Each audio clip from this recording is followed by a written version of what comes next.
உங்களுக்கு கொலஸ்ட்ரால் ஜாஸ்தி இருக்குது, அதுக்கு மருந்து எடுக்கிறீங்க, இல்லை உங்கள் ஃபேமிலியில் வந்து கொலஸ்ட்ரால் ஜாஸ்தி ஆகக்கூடிய வாய்ப்பு இருக்குது, அப்போ எதுக்கு ஓவராக எடுக்கணும்?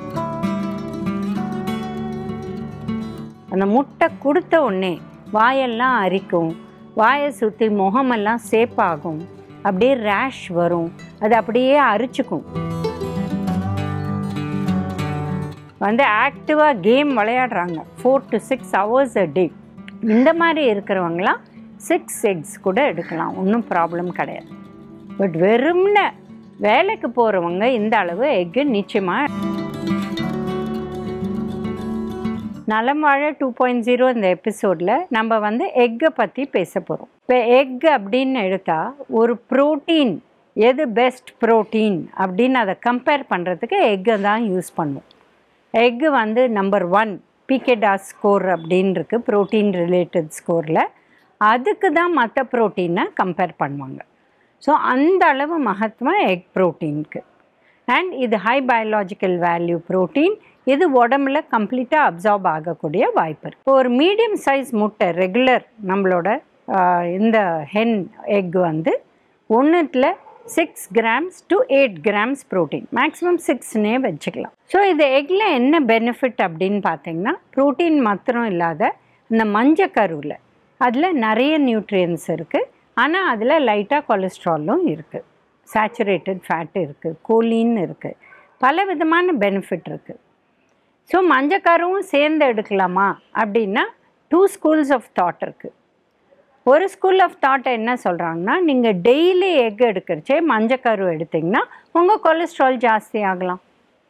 இன்னொரு ஸ்கூல் ஆஃப் தாட் வந்து அது ரொம்ப கம்மி குவான்டிட்டி, அதனால் தாராளமாக நீங்கள் எடுத்துக்கலாம், நீங்கள் up to 2 eggs per day எடுக்கிறீங்கன்னா இது ஹோல் எக்கே எடுக்கலாம், இது வந்து அவசியமே இல்லை நீங்கள் வெள்ளை கருவாக எடுக்கணும் அப்படின்ட்டு.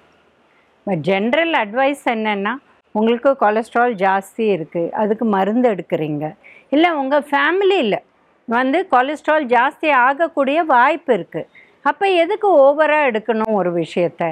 நம்ம வந்து வாரத்துக்கு 3 or 4 முழு முட்டை எடுத்துகிட்டு மற்றதெல்லாம் எக் ஒயிட்டாக எடுக்கலாம். இப்போ புதுசாக ஒரு குழந்தை வந்து 6 pack வேணும், நாங்கள் வந்து ஜிம் போகிறோம், நாங்கள் ஜிம்மில் போய் வெயிட்டெல்லாம் எடுக்க போகிறோம் அப்படின்னா ஜிம் ட்ரெயினர்ஸ் என்ன சொல்கிறாங்கன்னா, நீங்கள் வந்து 6 வந்து எக்ஸு இது 2 to 3 times a day எடுங்க அப்படின்னு சொல்கிறாங்க. 6 eggs 6 egg whites 2 to 3 times a day. So அப்போ நீங்கள் கணக்கு போட்டுக்கோங்க, 2 timesனு போட்டால் கூட 12 முட்டை into 6 72 grams ப்ரோட்டீன். முன்னாடி இவங்கெல்லாம் அந்த அளவு ப்ரோட்டீன் எடுத்தாங்களா, எவ்வளோ ப்ரோட்டீன் எடுத்தாங்க அதை பார்த்துட்டு தான் நம்ம கொடுக்க முடியும். ஓவர் நைட் இப்படி கொடுக்க முடியாது, ஏன்னா எக்கில் 1ல் 6 gram, மொத்தமே எல்லாரும் எடுக்கிறது 20 gram, ஆனால் நம்ம எடுக்க வேண்டியது 36லேருந்து 40 gram. ஸோ இந்த மாதிரி எக்ஸ்ட்ரா எக்ஸசைஸ் பண்ணுறவங்களுக்கு ஜாஸ்தி ப்ரோட்டீன் தேவை, ஆனால் அவங்க ஸ்லோவாக தான் அதை இன்க்ரீஸ் பண்ண முடியும். இப்போ எக்கு எந்த வயசில் ஆரம்பிக்கலாம்? இப்போ எக் அலர்ஜிங்கிறது ரொம்ப காமன். எக் அலர்ஜிஸ் வந்து சில ஃபேமிலிஸ்லேயே இருக்குது. அந்த மாதிரி இருக்கிறவங்க வந்து எக்கை சீக்கிரம் ஆரம்பிக்கக்கூடாது. ஒரு குழந்தைக்கு 1 வயசு 1.5 வயசுக்கு மேலே தான் எக் ஆரம்பிக்கணும். அதுக்கு சீக்கிரம் ஆரம்பிச்சிட்டா அலர்ஜி இருக்கிற வாய்ப்பு இருந்தால் ரொம்ப சீக்கிரம் எக் அலர்ஜி ஃப்ளேரப் ஆகிடும். அதனால 1.5 வயசு முதல் தடவை கொடுக்கறதே காலைல டைமே கொடுங்க. ஸோ தட் எதாவது ரேஷ் வருது, இல்லை எதாவது ப்ராப்ளம், எதாவது டாக்டர் ஹெல்ப் வேணும்னா நம்ம கட்டாயம் சீக்கிரம் போக முடியும். சண்டே அன்னைக்கு கொடுக்காதீங்க, ஏன்னா டாக்டர்ஸ்லாம் இருக்க மாட்டாங்க. ஸோ நீங்கள் கொடுக்கறச்சே half boiled egg, அந்த பதம், பட் நல்லா பாயில் பண்ணணும், பட் half boiled egg பதம் கொடுத்தா easy to digest. But half boiled எக்கில் என்ன ப்ராப்ளம்னா, உள்ள அந்த யோக்கில் இன்ஃபெக்ஷன் வந்துடுதுன்னா அது வந்து சால்மோனெல்லா இன்ஃபெக்ஷன், இந்த மாதிரி மேஜர் இன்ஃபெக்ஷன்ஸ் வரக்கூடிய வாய்ப்பு இருக்குதுன்னு தான் நிறைய பேர் பயப்படுறாங்க. பட் சிலர் வீட்டிலேயே கோழி வச்சுருக்காங்க, அவங்களே முட்டை எடுக்கிறாங்க, அவங்களுக்கு அந்த ப்ராப்ளம்ஸ் இல்லை. ஏன்னா அவங்க அத்தனை நாள் அந்த முட்டையை வச்சு யூஸ் பண்ண மாட்டாங்க. ஸோ அவங்க half boiled கொடுக்கலாம், ப்ராப்ளமே இல்லை. ஏன்னா அந்த முட்டையோட குவாலிட்டி அவங்களுக்கு நல்லாவே தெரியும். பட் நம்ம சிட்டியில் இருக்கணும், வெளியில் தான் வாங்கி கொடுக்கணும் அப்படின்னா நீங்கள் ஹார்ட் பாயில்டே கொடுங்க. டைஜஷனுக்கு best half boiled, but infection வரக்கூடாது. ஸோ அதனால ஹார்ட் பாயில்டே கொடுங்க. முதல்ல எக் ஒயிட் கொடுங்க, அப்புறம் யோக்கும் கொடுத்து ஆரம்பிச்சுக்கலாம். இப்போ அலர்ஜி இருக்கா இல்லையான்னு எப்படி தெரியும்? இப்போ சில குழந்தைகளுக்கு அலர்ஜி இருக்கிறவங்களுக்கு அந்த முட்டை கொடுத்த உடனே வாயெல்லாம் அரிக்கும், வாயை சுற்றி முகமெல்லாம் சேப்பாகும், அப்படியே ரேஷ் வரும், அது அப்படியே அரிச்சுக்கும். இந்த குழந்தை அந்த டைமில் பேச தெரியாது, அதனால் அரிச்சுக்கும்.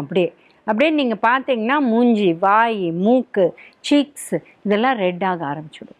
இப்போ உடனே நீங்கள் டாக்டர்ஸ் ஹெல்ப் எடுத்து அதை நிறுத்துறதுக்கு வழி பண்ணணும். ஏன்னா சில குழந்தைகளுக்கு இது மூச்சு முட்டுற அளவு கூட போகக்கூடிய வாய்ப்பு இருக்குது. அதனால் எனி ஃபுட் அலர்ஜி நம்ம ஜாகிரதையாக இருக்கணும். எக் அலர்ஜி மாத்திரம் இல்லை, பட் எக் அலர்ஜியும் நம்ம ஜாகிரதையாக இருக்கணும். பட் எக் அலர்ஜி யாருக்கா இருக்குது அப்படின்னா அவங்க பேக்கரி ஐட்டம்ஸும் சாப்பிட முடியாது. ஏன்னா டெஃபினட்டாக கேக்ஸு மேலே அந்த க்ரோசான்க்கெலாம் எக்கு போட்டு தான் அதை பண்ணுறாங்க. சீஸ் பால்ஸ் இதிலெல்லாம் எக்கு போட்டு தான் பண்ணுறாங்க. அதனால எக் அலர்ஜி இருந்தால் நீங்கள் வெளியில் சாப்பிட்றதே ரொம்ப ஜாகிரதையாக சாப்பிட்ணும். ஏன்னா அந்த எக் இருந்தால் உங்களுக்கு அந்த ப்ராப்ளம் வரக்கூடிய வாய்ப்பு இருக்குது. இப்போ சில பேருக்கு அந்த குழந்தைக்கு 1.5 வயசில் இந்த மாதிரி இருந்தது, ஒரு 5-6 வயசில் நீங்கள் திருப்பி எக்கை கொடுத்து பார்த்தீங்கன்னா சில குழந்தைகளுக்கு சரியாக போயிடும், அவங்களுக்கு அலர்ஜி இருக்காது. சில பேருக்கு லைஃப் லாங் அலர்ஜி அப்படின்னா அவங்க பெரியவங்களை அனுப்புறம் கூட இந்த ப்ராப்ளம்ஸ்லாம் காட்டும். முன்னாடி பெரிய ரேஷாக காட்டும், அதுக்கப்புறம் இச்சிங் மாதிரி காட்டும், அப்புறம் டயரியா மாதிரி வரும். இந்த மாதிரி பல விதமாக அது சேஞ்ச் ஆகலாம். அதனால் நம்ம பார்த்து தான் செய்யணும். அண்ட் யாருக்கு இந்த மாதிரி ப்ராப்ளம்ஸ் இருக்கோ அவங்க வெளியில் சாப்பிட்றதே எக்கு இல்லாத ஐட்டமான்னு கேட்டு சாப்பிடணும். இப்போ நார்மல் பீப்புள் பார்த்திங்கன்னா குழந்தைகளுக்கெலாம் ஒரு எக்கு கொடுத்தாலே ஜாஸ்தி, 5 வயசுக்கு கீழே.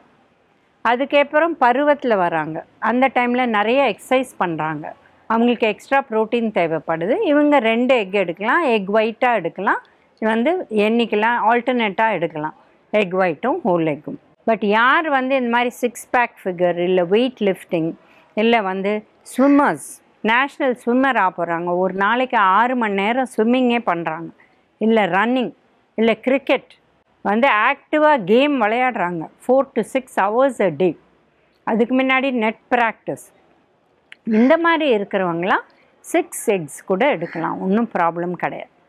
பட் வெறும்ன வேலைக்கு போகிறவங்க இந்த அளவு எக்கு நிச்சயமாக எடுக்கக்கூடாது. இப்போ பார்த்திங்கன்னா இந்த 25 to 50 நம்ம இந்த மாதிரி பல விஷயம் செய்வோம். நம்ம வெயிட்டை ஏற பார்ப்போம், இறக்க பார்ப்போம்.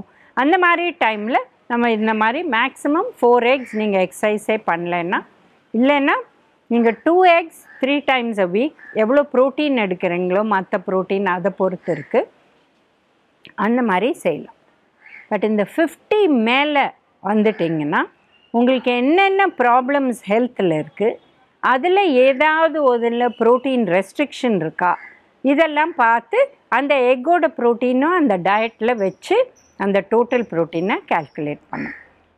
ஏன்னா எக்கில் 1 6 grams கணக்கு போட்டால் கூட 2 எக் எடுத்தால் 12 கிராம், நம்ம ஒரு நாளைக்கு தேவை 36 to 40 grams. So 1/3 of the protein உங்களுக்கு 2 எக்லேயே வந்துடுது. அதனால் ஜாகிரதையாக இருக்கணும். யாருக்கா கிட்னி டிசீஸ் இருக்குது, இல்லை ஹை யூரிக் ஆசிட் இல்லை யூரியா இருக்குது பிளட்டில் இல்லை யூரினில், இவங்கெல்லாம் எக்கு அந்த அளவு எடுக்க முடியாது, எடுக்கலாம். பட் ஒரு egg maybe 2 to 3 times a week and அந்த டோட்டல் ப்ரோட்டீன் கால்குலேஷனில் ஃபிட் இன் பண்ணலாம். பட் இந்த ப்ரெக்னன்சி, லாக்டேஷன் இவங்கெல்லாம் எக்ஸ்ட்ரா ப்ரோட்டீன் தேவைப்படுது. ஸோ எக்கு சாப்பிட்றவங்க தாராளமாக அதை எடுத்துக்கலாம், ஒன்றுமே ப்ராப்ளம் கிடையாது. பட் குழந்த பிறந்த உடனே எடுக்க வேண்டாம், ஒரு 10 days இல்லை 30 days கழித்து எக் சாப்பிட்லாம். ஏன்னா அந்த தாயோட டைஜஸ்டிவ் சிஸ்டம் இன்னும் நார்மலுக்கு வந்திருக்காது. இப்போ அடுத்து பார்த்திங்கன்னா இந்த ரொம்ப வயசானவங்க 75, 80, 85 இவங்கெல்லாம் எக் எடுக்கலாமான்னு பார்த்தா, இவங்களுக்கு ஒன்றும் ஹெல்த் ப்ராப்ளம், ப்ரோட்டீன் குறைக்கணும் அப்படின்னு ஒன்றும் ப்ராப்ளம் இல்லைன்னா தாராளமாக அவங்க எடுத்துக்கலாம். 90 வயசு வரலும் கூட ஒரு எக்கு 3 times a week ஒன்றுமே பிரச்சனை இல்லை, எடுக்கலாம். இல்லை எக் ஒயிட்டாக எடுக்கிறாங்கன்னா 1 or 2 ஆல்டர்னேட் டேஸ் கூட எடுக்கலாம். பட் யார் எக்கு வந்து எடுக்கவே கூடாது அப்படின்னு பார்த்திங்கன்னா, யாருக்கு எக்கு அலர்ஜி இருக்கோ அவங்க தான் எடுக்கக்கூடாது. அண்ட் ரொம்ப சின்ன குழந்தைங்களுக்கு இப்போ 6 மாதங்க எடுத்த எல்லா உணவுமே கொடுக்க ஆரம்பிங்கன்னு சொல்கிறோம். பட் 1 வயசு 1.5 வயசு கழித்து தான் எக்கு ஆரம்பிக்கணும். இப்போ முட்டையை எப்படி எடுத்துக்கலாங்கிறத பற்றி பார்க்க போகிறோம். இப்போ பச்சை முட்டையை உடச்சி முதல்லையே குடிப்பாங்க. பட் இதில் உங்களுக்கு வேறு ஏதாவது பெனிஃபிட் கிடைக்குதா எனக்கு அதை பற்றி எங்களுக்கு தெரியாது. பட் நியூட்ரிஷன் ஆங்கிளில் பார்த்திங்கன்னா உங்களுக்கு ப்ரோட்டீன் சேராது.